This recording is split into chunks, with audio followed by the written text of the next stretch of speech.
జీవితంలో ఓడిపోతున్నాను అని బాధపడుతున్నారా?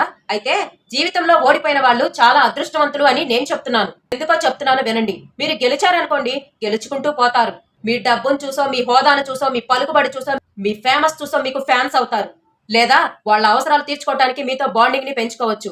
అలా మీ ముందు నటించే వాళ్ళను మీరు గెలిస్తే గుర్తించలేరు. కానీ ఒక్కసారి ఓడి చూడు. నీతో నిజాయితీగా ఎంతమంది ఉంటారో, ఎన్ని రోజులుంటారో, ఎన్ని గంటలుంటారో నీకే తెలుస్తుంది. ఓడితేనే కదా నువ్వేంటో తెలుస్తుంది. నీ చుట్టూ ఉన్న వాళ్ళ నిజ స్వరూపాలు తెలుస్తాయి. గెలుపులో ఏముందండి? నటించే బంధాలు, నటనతో కూడిన మనుషులు, మోసం చేసే మనస్తత్వాలు, వెన్నుపోటు గాయాలు.